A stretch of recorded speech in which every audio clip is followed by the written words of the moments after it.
me it's pointing toward. I'm not worried, I'll follow reward. You pop my head open like a gun. And pop his head open like a gun.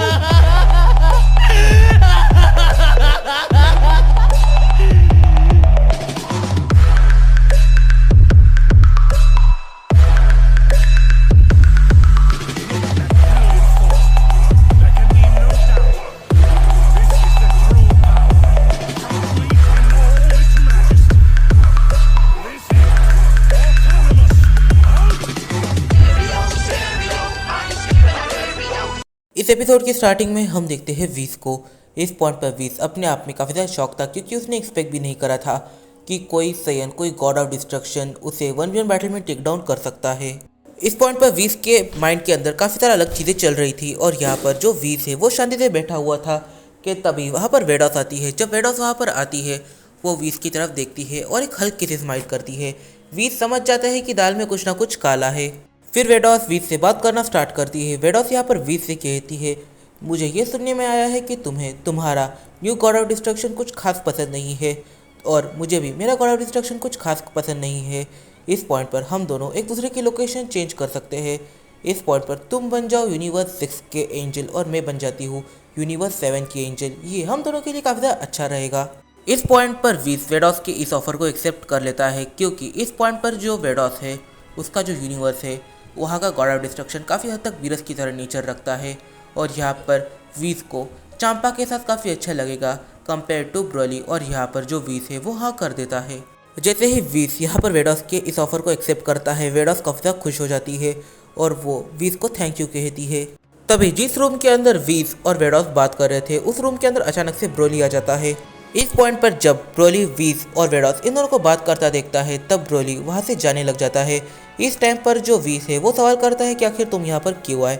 यहाँ पर जो Broly है वो वीस से कहता है, हमें हमारे यूनिवर्स वापस चलना है, तुम्हें पता तो है ना वीस।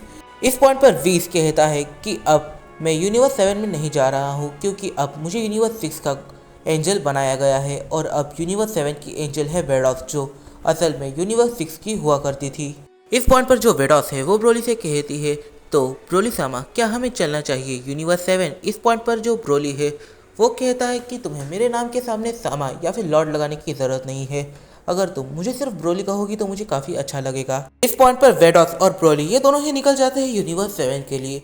इस अपनी जर्नी के दौरान यहाँ पर जो वेडॉस है वो ब्रोली से काफ़ी सारे सवाल पूछती है और ब्रोली उसके काफ़ी सारे सवालों का जवाब काफ़ी अच्छे से देता है। जब वो प्लैनेट बीरस पर पहुँचते हैं तब उनका इंतज़ार कर रहा था पैरेगस। जैसे ही ब्रोली आता है वैसे ही पैरेगस ब्रोली को थोड़ा सा डांट देता है और वो कहता है कि तुम 2-3 दिन से गायब हो, तुम आखिर चले कहाँ गए थे और तुमने मुझे इसके बारे में बताया क्यों नहीं। मैं कितना परेशान हो गया था, तुम्हें इस बारे में पता भी है। इस पॉइंट पर जो वेजिटा है वो एकदम से वहाँ पर आ जाता है। यहाँ पर जो वेजिटा है वो ब्रोली से कहता है, तुम तो मुझे ट्रेन करने वाले थे ना, तो आखिर तुम गायब कहाँ हो गए। मैंने जितनी एक्सरसाइज तुमने बताई थी उन सारी एक्सरसाइज को कर लिया है और अब मुझे क्या करना है, मुझे अपना ट्रेनिंग सेशन करना था पर तुम बिना बताए ही चले गए, तो अब मुझे क्या करना है। इस पॉइंट पर जो वेडॉस है वो इस चीज़ को देखकर थोड़ी सी शॉक होती है। मतलब कि यहाँ पर जो ब्रोली है वो एक ऐसा कैरेक्टर है जिसने सेकंड स्ट्रॉन्गेस्ट एंजल यानी कि 12 यूनिवर्सेस के सेकंड स्ट्रॉन्गेस्ट एंजल को 1v1 बैटल में टेक डाउन करा। जो 11 गॉड ऑफ डिस्ट्रक्शन है वो जिसके सामने नहीं टिक पाए। इस पॉइंट पर ऐसा कैरेक्टर ब्रोली 2 मॉडल से डांट खा रहा है और यहाँ पर वो एक से सॉरी कह रहा है और दूसरे को ये बता रहा है कि अब उसे करना क्या चाहिए। इस पॉइंट पर जो ब्रोली है वो पैरेगस को और वेजिटा को इन दोनों को ही वेडॉस से इंट्रोड्यूस करता है और यहाँ पर जो ब्रोली है वो आगे ये कहता है कि इनके साथ मेरा और एक दोस्त रहता है जिसका नाम नापा है पर वो अभी कहीं बाहर गया है, इस रीजन के से उसे आने में ज़्यादा लेट हो सकता है। इस टाइम पर वेडॉस थोड़ा सा शांत बैठी ही थी कि एकदम से ब्रोली वेडॉस से कहता है, वैसे अब मुझे एक काफ़ी ज़्यादा इंपॉर्टेंट काम करना है, हमें जल्द से जल्द सुप्रीम काय के प्लैनेट पर जाना होगा। वेडॉस जैसे ही ये सुनती है वो एकदम से कहती है, तो चले माय लॉर्ड। और यहाँ पर जो वेडॉस है वो अपने स्टाफ की मदद से ब्रोली और खुद को एक अलग जगह पर लेके जाने लग जाती है और ये है सुप्रीम काय का प्लैनेट। फिर ब्रोली और सुप्रीम काय ये दोनों ही मिलते हैं। यहाँ पर जो ब्रोली है वो सुप्रीम काय से कहता है, मैंने आपको एक चीज़ काफ़ी अच्छे से कह रखी थी कि आपको क्रिएशन करनी है, पर जितनी क्रिएशन मैं चाहता हूँ अभी तक उतनी क्रिएशन नहीं हुई है। इस पॉइंट पर ब्रोली सुप्रीम काय से कहता है, तो आपको मेरी बात सुननी पड़ेगी। यहाँ पर आपको कुछ चीज़ें अलग करनी है, जैसे कि जितने भी एडल्ट कायस है, और यहाँ पर फ़र्क नहीं पड़ता मैं लो क्लास कायस और जो अपर क्लास काय है उनके बारे में बात नहीं कर रहा हूँ, काय का कौन सा भी क्लास हो, बट फिर भी सारे काइस को यहाँ पर मिलकर काम करना पड़ेगा और सारे ही काइस को क्रिएशन करनी पड़ेगी। इस पॉइंट पर जो ब्रोली है वो बाद में सुप्रीम काय और उनके असिस्टेंट से एक और इम्पोर्टेंट चीज़ कहता है। वो कहता है कि जितने भी काइस 3 मिलियन क्रिएशंस करेंगे उन्हें मैं अपनी तरफ से गिफ्ट दूंगा, और अगर किसी ने 10 मिलियन क्रिएशन करी तो फिर उसकी मेरी तरफ से उसे एक ऐसा गिफ्ट मिलेगा जो अनबीटेबल होगा। इसके बारे में किसी ने भी एक्सपेक्ट नहीं करा होगा, उसे ऐसा शानदार गिफ्ट मैं दूंगा। इस पॉइंट पर सुप्रीम काय और उनका असिस्टेंट पूरी तरीके से शॉक हो जाता है, क्योंकि यहाँ पर जो चीज़ ब्रोली ने कही थी वो ऐसी थी कि सारे काइस को यहाँ पर अकेले काम करना है, कोई भी टीम में काम नहीं करेगा, और जो भी सबसे पहले 3 मिलियन या 10 मिलियन इस बड़े माइलस्टोन को अचीव करेगा उसे एक गिफ्ट दिया जाएगा, और वो गिफ्ट ब्रोली खुद देगा, और ये अपने आप में एक सरप्राइज़ होने वाला है। सुप्रीम काय और उनका असिस्टेंट काफ़ी ज़्यादा शॉक रह जाते हैं। इस पॉइंट पर वेडॉस इन दोनों की ही बातें सुन रही थी। यहाँ पर जो वेडॉस है वो ब्रोली से थोड़ा सा दूर चली जाती है, वो एकदम से अपने स्टाफ को उठाती है और यहाँ पर वो ये चेक करती है कि सारे यूनिवर्सिटीज़ का जो मॉर्टल लेवल है वो कितना है, और तब उसे ये पता चलता है कि यूनिवर्स 7 का मॉर्टल लेवल इतना ज़्यादा है कि जो 11 यूनिवर्सिटीज़ है उनका मॉर्टल लेवल अगर कंबाइन भी किया जाए तो फिर भी वो यूनिवर्स 7 के बराबर नहीं होगा। तभी ब्रोली एकदम से वेडॉस को जो काइस का प्लैनेट है वहीं पर पिरामिड ऑफ पावर को समन करने के लिए कहता है, और फिर वेडॉस अपने पिरामिड ऑफ पावर को सीधा वहाँ पर समन करती है। जो वेडॉस का पिरामिड ऑफ पावर है वो काफ़ी हद तक उसके मदर के पिरामिड ऑफ पावर की तरह है, और इस पॉइंट पर उसने अपने मदर की काफ़ी हद तक कॉपी करने का ट्राई करा है, और जहाँ पर जो ब्रोली है वो उस पिरामिड ऑफ पावर के अंदर चली जाता है, पर यहाँ पर वेडॉस उस पिरामिड ऑफ पावर के अंदर नहीं जाती। पॉइंट पर जैसे ही जो ब्रोली है वो पिरामिड ऑफ पावर के अंदर जाता है, वैसे ही जो सुप्रीम काय है और वेडॉस है वो दोनों एक दूसरे की तरफ देखते हैं। यहाँ पर जो सुप्रीम काय है वो वेडॉस की तरफ देखकर एक हल्की सी स्माइल करते हैं। यहाँ पर जो वेडॉस है वो सुप्रीम काय के सामने ये सवाल रखती है कि इस पॉइंट पर जो यूनिवर्स 7 है उसका मॉर्टल लेवल कुछ ज़्यादा है बाकी यूनिवर्सेस के कंपैरिजन में। इस पॉइंट पर अगर सारे ही 11 यूनिवर्सेस को मर्ज कर दिया जाए और फिर उनके मॉर्टल लेवल की अगर यूनिवर्स 7 से तुलना करी जाए तो फिर भी यूनिवर्स 7 काफ़ी बड़ी तरीके से जीतता है। यहाँ पर जो यूनिवर्स 7 का मॉर्टल लेवल है वो इस हद तक इंक्रीज़ हुआ है, इसके पीछे क्या रीज़न है और यहाँ पर ब्रोली ट्रेनिंग क्यों कर रहा है। तभी वेडॉस अपने स्टाफ में देखती है और यहाँ पर वो ये जान पाती है कि सारे ही जो एंजल्स है वो इस पॉइंट पर एक दूसरे से कम्युनिकेट कर रहे थे। यहाँ पर सारे ही एंजल्स एक दूसरे को बता रहे थे कि आखिर उनके यूनिवर्स की गॉड ऑफ डिस्ट्रक्शन की लास्ट वाली बैटल के बाद क्या हालत है। यहाँ पर जो वेडॉस है वो भी इनकी इस मीटिंग को ज्वाइन करती है। यहाँ पर जो वीस है वो वेडॉस से सवाल करता है, क्या तुम्हारा गॉड ऑफ डिस्ट्रक्शन ब्रोली क्या वो आराम कर रहा है। इस पॉइंट पर वेडॉस कहती है कि नहीं, वो इस पॉइंट पर आराम नहीं कर रहा है, ये बंदा कुछ ज़्यादा ही वियर्ड है। इस पॉइंट पर ये पिरामिड ऑफ पावर में गया है ट्रेनिंग करने के लिए। इस पॉइंट पर जो मार्गरेटा है वो वेडॉस से सवाल करती है कि आखिर उसे ट्रेनिंग करे कितना टाइम हो रहा है। यहाँ पर जो वेडॉस है वो कहती है, अगर देखा जाए तो फिर अगर मैं टाइम चेम्बर के बारे में बात करूँ, अगर टाइम चेम्बर के टाइम के हिसाब से देखा जाए तो फिर वो यहाँ पर 1 हफ्ते से शायद ट्रेनिंग ही कर रहे हो, और जो बाहर की दुनिया का टाइम चल रहा है वो अभी सिर्फ 7 मिनट हुए हैं। इस पॉइंट पर जो मार्गरेटा है वो कहती है, शायद से तुम्हारा गॉड ऑफ डिस्ट्रक्शन कुछ ज़्यादा ही टफ है। पर तभी इनकी इस मीटिंग को ज्वाइन करते हैं ग्रैंड प्रीस्ट। इस पॉइंट पर जो ग्रैंड प्रीस्ट है वो सारे ही एंजल से बात करते हैं मॉर्टल लेवल के बारे में। वो इस पॉइंट पर सारे ही एंजल्स को उनका मॉर्टल लेवल बताते हैं, और इस पॉइंट पर जो यूनिवर्स 7 की एंजल है वो यहाँ पर जो ग्रैंड प्रीस्ट की बातें हैं उन्हें काफ़ी ध्यान से सुन रही थी। इस पॉइंट पर ग्रैंड प्रीस्ट ने यूनिवर्स 7 को छोड़कर बाकी सारे यूनिवर्सेस का मॉर्टल लेवल उन्हें बताया, और फिर जब यूनिवर्स 7 की बारी आती है तब यहाँ पर जो ग्रैंड प्रीस्ट है वो कहते हैं कि वेडॉस, इस पॉइंट पर तुम्हें यूनिवर्स 7 का एंजल बनकर कुछ ज़्यादा टाइम नहीं हुआ है, और इस पॉइंट पर जो यूनिवर्स 7 का मॉर्टल लेवल है वो काफ़ी ज़्यादा तेज़ी से बढ़ा है।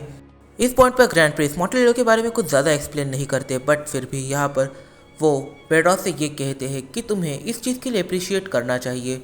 और जब से ब्रोली ने यूनिवर्स 7 को पूरी तरीके से ज्वाइन करा है गॉड ऑफ डिस्ट्रक्शन के तौर पर, तब से उसने काफ़ी सारी अलग अलग अचीवमेंट्स को भी अचीव करा है। मानना पड़ेगा उसे, उस मॉडल ने काफ़ी जल्दी चीज़ों को सीख लिया। इस पॉइंट पर ग्रैंड प्रीस्ट वेडॉस को अप्रिशिएट कर रहे थे और वो ब्रोली की भी तारीफ कर रहे थे। सारे ही एंजल्स के माइंड में अचानक से आता है कि आखिर यूनिवर्स 7 में हुआ क्या और ग्रैंड प्रीस्ट इनकी इतनी तारीफ क्यों कर रहे हैं। पर इस पॉइंट पर किसी भी एंजल को ये नहीं पता कि यूनिवर्स 7 का मॉर्टल लेवल किस हद तक आगे बढ़ चुका है। वीस को इसके बारे में हल्का सा आइडिया है, पर उसे भी ऐसा ही लगता है कि ये मॉर्टल लेवल कुछ ज़्यादा आगे नहीं बढ़ा होगा। इस पॉइंट पर सारे ही एंजल्स ये सोच रहे थे कि बाद में उन्हें भी अप्रिशिएट किया जाएगा। फिर ग्रैंड प्रीस्ट सारे ही एंजल से कहते हैं, तो अब मैं अपने इस मैसेज को यहीं पे रखता हूँ, अब मुझे सन गोकू की ट्रेनिंग करानी है और ग्रैंड प्रिंस अपने मैसेज को कट कर देते हैं और सारे ही एंजल से डिस्कनेक्ट हो जाते हैं और दूसरे साइड वेडॉस भी सारे ही एंजल से डिस्कनेक्ट हो जाती है। इस पॉइंट पर ग्रैंड प्रिंस एक मास्टरमाइंड है और यहाँ पर वेडॉस ने मीटिंग में कहा कि ब्रोली इस टाइम पर ट्रेनिंग पर गया है। इस पॉइंट पर ग्रैंड प्रिंस ये सोचता है कि ब्रोली को अब ट्रेनिंग पर जाने की क्या ही ज़रूरत पड़ गई, उसे आखिर अचीव क्या करना है। और इस पॉइंट पर ग्रैंड प्रिंस को ब्रोली के ऊपर शक होता है कि कहीं ब्रोली ओमनी किंग इस पोस्ट के लिए क्वालिफाई तो नहीं करना चाहता, मतलब कि जैसा लॉर्ड कुमो ने करा था वो इविल बन गया था, क्या ब्रोली ऐसा हो सकता है। इस पॉइंट पर ग्रैंड प्रिंस के दिमाग में भी काफ़ी सारे सवाल आ रहे थे, पर वो किसी भी चीज़ को यहाँ पर क्लियर नहीं कर सकते थे क्योंकि ब्रोली एक गॉड ऑफ डिस्ट्रक्शन है। दूसरे साइड ब्रोली की रियलिटी काफ़ी ज़्यादा अलग है। इस पॉइंट पर ब्रोली एक प्योर हार्टेड सेन है और अब उसे एक न्यू पोजीशन मिल चुकी है गॉड ऑफ डिस्ट्रक्शन की। गॉड ऑफ डिस्ट्रक्शन का काम होता है डिस्ट्रक्शन मचाना, लाइफ फॉर्म्स को इरेज करना, और इस पॉइंट पर जो ब्रोली है वो ऐसी चीज़ें नहीं करना चाहता। इस पॉइंट पर ब्रोली लाइफ फॉर्म्स को क्रिएट करा रहा है और वो सुप्रीम काय के ऊपर काफ़ी ज़्यादा फोर्स डाल रहा है और सुप्रीम काय काफ़ी सारी इनोसेंट लाइफ को क्रिएट भी कर रहे हैं। पर एक टाइम ऐसा आएगा जब ब्रोली को इन सभी को इरेज करना होगा, फिर तब ब्रोली क्या करेगा। ब्रोली के माइंड में यही चीज़ चल रही थी। ब्रोली रियलिटी से भागना चाहता है और रियलिटी से भागने का एक काफ़ी अच्छा तरीका होता है और वो है ट्रेनिंग करना। ब्रोली अब ट्रेनिंग कर रहा है रियलिटी से भागने के लिए, पर ब्रोली यहाँ पर 100% जानता है कि भाग भाग कर वो कितना ही भाग लेगा। आखिरकार डेब्रिस को डिस्ट्रॉय कर कर कितना टाइम तक वो डिस्ट्रक्शन का काम करेगा। उसे कभी ना कभी प्लैनेट्स को तो डिस्ट्रॉय करना ही पड़ेगा, उसे हका एनर्जी को यूज़ करना ही पड़ेगा और वो भी प्लैनेट्स के ऊपर। ब्रोली नहीं चाहता वो ये सब करे, पर उसे करना पड़ेगा क्योंकि अब उसके पास गॉड ऑफ डिस्ट्रक्शन ये टाइटल है और अब वो एक गॉड ऑफ डिस्ट्रक्शन कैडेट को भी ढूंढ रहा है। यो तो आ गए हैं हम तुम्हारे मज़े को किरकिरा करने के लिए। इस वीडियो में हमें ये समझ में आता है कि यहाँ पर जो ब्रोली है वो काफ़ी ज़्यादा पावरफुल बन चुका है, पर फिर भी वो ट्रेनिंग कर रहा है। और वो ट्रेनिंग क्यों कर रहा है? ताकि वो रियलिटी को एस्केप कर सके। वो यहाँ पर नहीं चाहता डिस्ट्रक्शन करना, वो इस टाइम पर इनोसेंट लाइफ को बिल्कुल भी हार्म करना नहीं चाहता, पर कब तक, आखिर उसे भी हकाय का यूज़ करना ही पड़ेगा प्लैनेट्स के ऊपर क्योंकि वो एक गॉड ऑफ डिस्ट्रक्शन है। जो चीज़ें पास्ट में वीरस ने करी उन चीज़ों को ब्रोली को करना ही पड़ेगा। ब्रोली इन सब से नहीं भाग सकता, बट ब्रोली भाग रहा है। वो कब तक भागेगा? और यहाँ पर उसे एक न्यू गॉड ऑफ डिस्ट्रक्शन की ज़रूरत है। आखिर अब ब्रोली क्या करेगा? क्या यहाँ पर वेजिटा एक अच्छा ऑप्शन हो सकता है या फिर ब्रोली को टाइम रहते ग्रेनोला मिल जाएगा? इस पॉइंट पर इस वीडियो में काफ़ी सारे सवाल निकल के आते हैं, तो इन सभी को जब हम जानिए अपने आने वाले कुछ वीडियो में। तब तक के लिए बाय बाय। अगर तुम्हें ये वीडियो पसंद आई है तो प्लीज़ इस वीडियो को एक लाइक कर दो और कमेंट करना बिल्कुल भी मत भूलना। और प्लीज़ इस वीडियो पर 50 कमेंट ज़रूर से कर लेना। मैं पहला ऐसा क्रिएटर हूँ जो आपको लाइक टारगेट ना देकर कमेंट टारगेट दे रहा है, तो प्लीज़ कम से कम कमेंट तो पूरे कर दिए जाओ। और अगर तुम चैनल पर नए आए हो तो सब्सक्राइब करना बिल्कुल भी मत भूलना। तो मिलते हैं अपनी अगली वीडियो में।